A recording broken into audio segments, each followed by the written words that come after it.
Bismillahirrahmanirrahim. Assalamualaikum warahmatullahi taala wabarakatuh. Nama saya Ahmad Fauzi bin Osman, bernombor matrik 047111 daripada program Ijazah Sarjana Muda Pengajian Islam Syariah semester 7. Bagi khusus kajian teks fiqh Nusantara ini yang berkod SYI 23202, saya akan membentangkan transliterasi teks Jawi Klasik daripada kitab Bughayatul Tullab karangan Syekh Daud bin Abdullah Al-Fatani pada muka surat 106, iaitu bab solat menghadap kiblat. Terdapat hukum yang daripada kitab Bughayatul Tullab ini, ada hukum berijtihad dalam menentukan arah kiblat.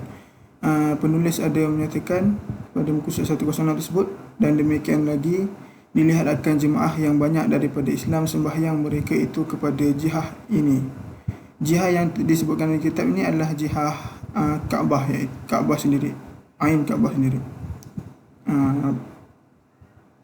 Tetapi harus ia ijtihad ke kanan atau ke kiri pada mihrab muslimin bagi orang yang tahu dalil kiblah, dan tiada harus ia ijtihad pada mihrab Nabi, iaitu yang sabit Nabi sembahyang kepadanya ke kanan atau ke kiri, kerana yang diperbuat oleh Nabi itu tiada dapat tersalah sekali-kali. Hanya dengan ain yakin, dan adapun orang yang tiada kepercayaan seperti orang fasik dan kanak-kanak, maka tiada diterimakan khabar keduanya. Dalam kitab ini pengarang ada menyebut tentang keharusan untuk berijtihad kiblat, yang mana bagi kita tahu ijtihad kiblat ini adalah ijtihad zonni bagi orang-orang yang jauh daripada Mekah. Melainkan kalau orang di Mekah sendiri, dia perlu menghadap kepada Ain Kaabah sendiri. Bagi orang yang jauh daripada Mekah, kena ijtihad kiblat kepada jihad Kaabah tersebut. Keharusan ijtihad ni, tapi tidak sama ada ijtihad sendiri dengan menggunakan dalil-dalil kiblah ataupun dengan bertanyakan kepada orang yang dipercayai. Orang yang dipercayai ialah orang yang adil lah. Tak boleh daripada orang yang fasik ataupun kanak-kanak. Seterusnya, bagi orang yang fasik, dan jika tiada didapatnya akan segala perkara itu, maka wajib atasnya ia ijtihad dia, dan haram ia taklid, kerana orang yang ahli ijtihad tiada dapat ia taklid kepada orang yang mujtahid. Daripada pengarang juga ada mengatakan bahawa jika orang tersebut tidak dapat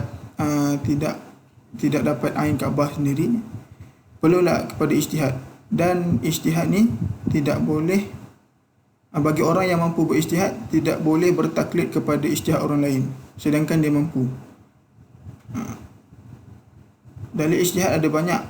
Bermula dalil ijtihad itu banyak, setengahnya bintang kutubi dan matahari dan bulan dan angin yang terkuatnya bintang kutubi shimali, dan yang terlebih dhaifnya angin dan bersalahan kiblah, iaitu sebab bersalahan negeri. Daripada kitab ni juga pengarang ada mengatakan dalil ijtihad, maksudnya kaedah ijtihad itu ada banyak, dan antaranya adalah dengan menggunakan bintang kutubi. Bintang kutubi ni, kalau dalam istilah falak dia ada, kalau istilah falak kita ada panggil bintang utara, yang mana bintang itu paling, kalau kita tengok pada langit, dia paling cerah, bintang yang paling cerah dekat langit. Bintang kutubi itu bintang utara, maksudnya bintang tu adalah utara bumi. Dia kata, pengarang mengatakan benda ni, setiap kawasan tu berbeza-beza, yang mana kedudukan bintang tu dekat setiap kawasan berbeza-beza disebabkan kawasan berbeza, maka kedudukan bintang tu pun juga berbeza. Dalam kitab ini juga pengarang ada mengatakan bahawa maka negeri Mesir hendaklah menjadikan orang yang sembahyang itu akan bintang kutubi berbetulan dengan belakang telinga kiri, dan pada negeri Iraq berbetulan dengan belakang telinga kanan, dan pada negeri Yaman berbetulan dengan hadapan pada pihak lambung kiri, dan pada negeri Syam dijadikan bintang kutubi itu di belakangnya. Pengarang kitab ada menyatakan dalam kitab ni, bagi negeri Mesir, orang yang ada kawasan sekitar Mesir lah, orang yang solat tu untuk menentukan arah kiblat dengan menggunakan bintang kutubi ni, boleh gunakan dengan kaedah bintang kutubi tu berada di belakang telinga kiri. Maksudnya bila dia bintang kutubi tu selari dengan belakang telinga kiri dia, yang dia menghadap itu adalah kiblat. Itulah arah Kaabah. Dan bagi negeri Iraq pula berbetulan dengan belakang telinga kanan. Bila mana bintang kutubi itu selari dengan belakang telinga kanan, maka itulah posisi badan yang dia tengah menghadap itu adalah kiblat, arah kiblat yang betul. Dan bagi negeri Yaman pula berbetulan dengan hadapan pada pihak lambung kiri. Maksudnya bila bintang kutubi itu dekat lambung kiri ni adalah tulang rusuk kiri. Tulang rusuk ni kita panggil lambung. Kalau Nusantara panggil lambung. Tulang rusuk kiri ni, bila mana bintang kutubi itu selari dengan tulang rusuk kiri ni, lambung kiri ni, itulah yang bila berhadap orang yang di Yaman tu, yang kawasan Yaman tu, bila bintang kutubi di lambung kiri, itulah yang dia menghadap, itulah arah kiblat. Dan bagi orang yang berada di negeri Syam pula, dia jadikan bintang kutubi itu di belakangnya, iaitu dia berlawanan dengan arah bintang kutubi lah. Bintang kutubi dekat selari dengan belakang dia kena menghadap ke arah yang dia menghadap tu adalah kiblat Kaabah. Itu kaedah yang digunakan dengan bintang kutubi. Okey, seterusnya hukum berijtihad kiblat ni.